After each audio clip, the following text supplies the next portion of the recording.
Welcome back to the channel. We're back with our Avatar Commander deck profile today with Momo, Friendly Flyer.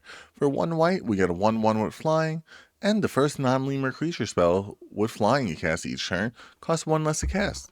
Whenever a creature you control with flying enters, Momo gets +1/+1 till end of turn. So, we're trying to have as many flying creatures in this deck as possible that aren't lemurs, which I'm not really sure how many there are other than the Momo and the third Momo. So we mostly run birds in here. We run quite a few angels in here as well. Just really anything we have that will benefit our flyers. Some combat tricks in here as well. This way, maybe we'll be able to get that commander damage win with Momo. We have some ways to get a lot of flyers on the board all in the same turn. So it's quite possible to get him up to a 21/21. Other than that, just a lot more cost reduction to really get our spells moving. But that's just a general overview of the deck. Let's get into it card by card. Starting us off, we have an Arcane Signet, getting us some extra mana, getting Momo out turn 1. Maybe it's something else for turn 1, like Wayfarer's Bauble. Turn 2, we got Arcane Signet, and we get out Momo as well. Who knows? Cloud Key for some cost reduction there. We'll be choosing creatures instead of artifacts like you would normally run this for. This way we could get our flyers out even easier. This way Momo gets that much more of a power boost. He does have flying after all. Helm of Awakening, some more cost reduction. A lot of flying spells cost more than like something that would normally be like a 1/1. Like Momo has a really good stat line in terms of being a 1/1 with flying for 1. Because normally that would be like 2 mana for a 1/1 with flying. Heraldic Banner. As this artifact enters, choose a color. We're choosing white. Creatures you control of the chosen color get +1/+0 to remake Momo into a 2/1. That means that we're that much closer to the commander damage win with him. Next up is Lightning Grease. This way Momo can attack the turn he comes in. We also want Momo to stick around on the board, so this will help him stay protected. We don't have to worry about targeting Momo with this deck, because that's not really what we're going for. We're going for the Momo commander damage. Next up, we have Oketra's Monument. Some more cost reduction, gets us some warriors. They don't have flying, so they don't benefit Momo in terms of getting the +1/+1. But that cost reduction is nice for our other flying creature spells. This way they give Momo that power boost. Also, Momo is only the first non-lemur creature spell with flying, so just make sure that you remember that when you're casting your spells, and you don't try to cast like all of them for 1 less. Pearl Medallion for some cost reduction there as well. Soul Ring for some extra mana. Swiftfoot Boots for the same reason as Lightning Grease. Want to make sure Momo can attack the turn he comes out, and we want to make sure he's not just removed by Generous Gift. And then a Wayfarer's Bauble for that extra mana. We are in mono white, so we need to take it where we can get it. Following it up for our creatures, we have Aang, Air Nomad. He's a non-lemur creature with flying, and other creatures you control have vigilance. This way we could swing in with our creatures without having to worry about having nothing to block with and being shields down like that. Aerial Extortionist enters the battlefield or deals combat damage to a player. Exile to 1 target non-land permanent for as long as that card remains exiled. So owner may cast it. It's a non-lemur spell with flying, once again. And whenever a player casts a spell from anywhere other than their hand, you get to draw a card. That's their command zone. That's the card you exile. Maybe there's some stuff to cast from their graveyard. All good stuff to get more draw power, to get more flyers, to get Momo up in that power scaling. Angelic Field Marshal, 3/3, as long as you control your commander, Angelic Field Marshal is +2/+2, and creatures you control have vigilance. So that's just a good another creature that we want to see with that little bit of cost reduction there, and also the vigilance is quite nice as well. Following up, we have Appa, Steadfast Guardian. How can we not have Momo's best friend? Well, Aang's really his best friend. When Appa enters, airbend any number of target non-land permanents you control. Potentially blinking our creatures, we get them for 1 less, so that's something coming in again to buff up Momo again for only the 1 mana. Whenever you cast a spell from exile, create a 1/1 white ally creature token. Getting more tokens doesn't power up Momo anymore, but still, nice to have. Archangel of Tides, another good creature with flying. 3 mana for 3/5 would be real nice. Flying, as long as it's untapped, creatures can't attack you or planeswalkers you control unless your controller pays 1 for each of those creatures. And as long as Archangel of Tides is attacking, creatures can't block unless your controller pays 1 for each of those creatures. Potentially getting Momo to swing in for that commander damage, even if they did have something to block with. Aether Mind Sensor, another good bird we have in this deck. Not a lemur. And if an opponent would search their library, player searches the top 4 of the library instead, limiting it in its search power. Also flash, so you can cast it in response. Battle Angels is here, flying, myriad, really nice to get that for 1 less. Whenever Battle Angels here deals combat damage to a player, draw a card if that player had more cards in hand than each other player, then you create a treasure token. It had more lands than everyone else, then you gain 3 life if that player had more life than everyone else. You're attacking each player thanks to the myriad, so if you deal damage to each of them, you're potentially getting all the effects. Cartographer's Hawk, good source of ramp here. It does come back to our hand like during the turn we use this effect. Yeah, it is returned to its owner's hand. You may search your library. You have to return to your hand though. So like that is a little bit of a downside, but still, that's another flyer that keeps on coming in to keep on buffing up Momo. Marry Angel, whenever a land you control enters, you may create a 1/1 white bird creature token of flying. That's another bird on the board. That's another way to buff up Momo. Also, Mary herself is a non-lemurred flying. Fire Main Commando, whenever you attack with 2 or more creatures, draw a card. And then whenever a player attacks with 2 or more creatures, they draw a card if none of those creatures attacked you. Just a good way to make sure our opponents aren't swinging at us and are swinging at each other instead. And also, some draw powers, nice. Following up, we have Flump, non-lemurred flying. Whenever Flump is dealt combat damage, whenever Flump is dealt damage, you and target opponent each draw a card, gaining a little bit of extra draw power, all for the cost of 1 mana for a 0/4. Jackdaw Savior, another way to keep on recurring our creature spells. Yeah, may as well get our flyers back. It's almost our entire deck. Mages of the Moat, creatures without flying can attack.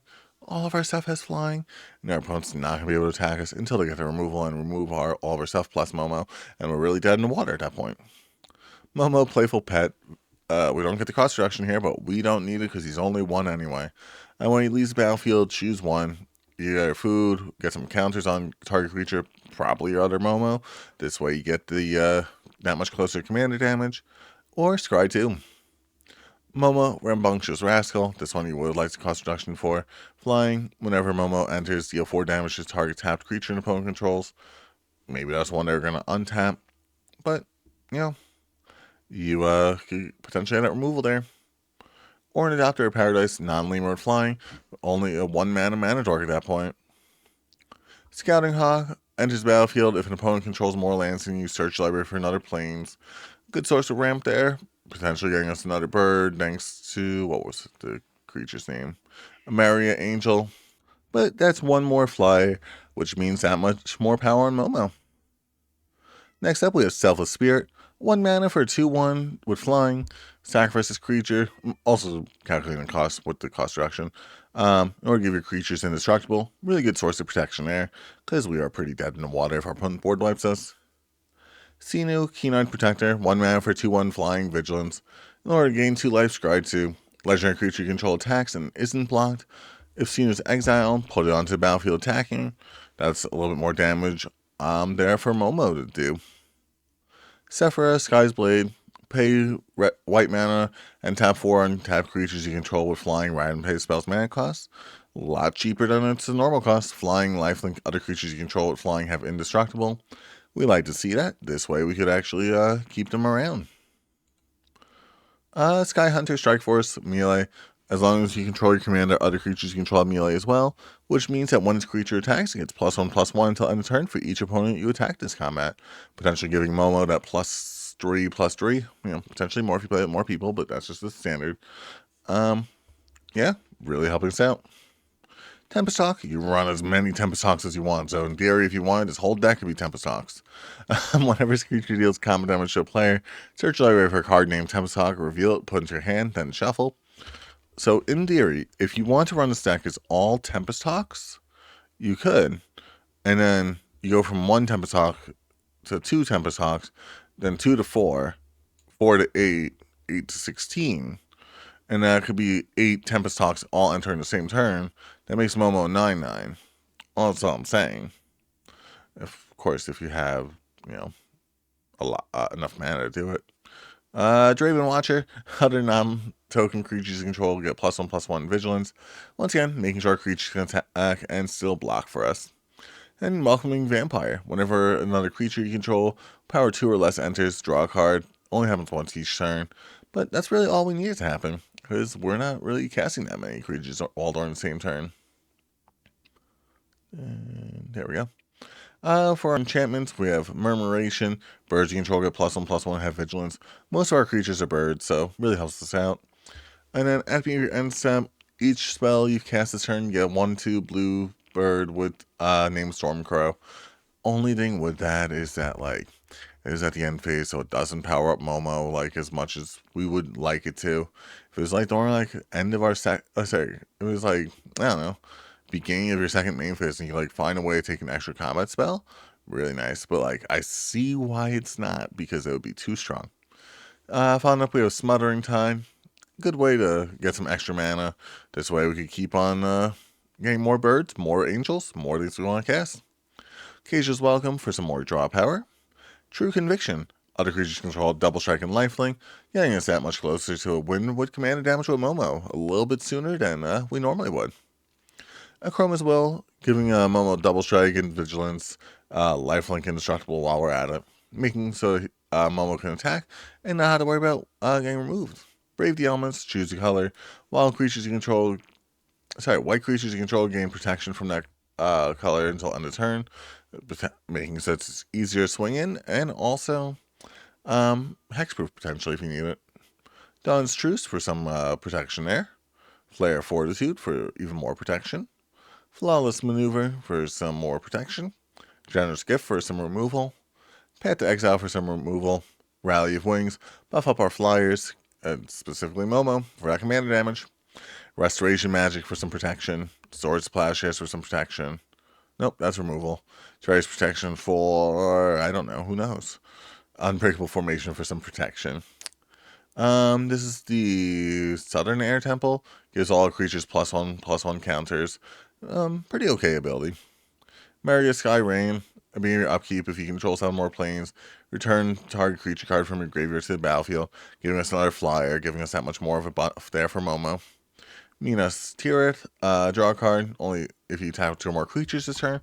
With this deck, we are not worried about how many creatures we have to swing in with. We'll do it all. Nykthos, Shrine to Nyx, really good ability there, giving us that a lot of mana, probably the best monocolored land. Plains, War Room for some draw power, and Windbrisk Kites. Play exile card without paying its mana cost.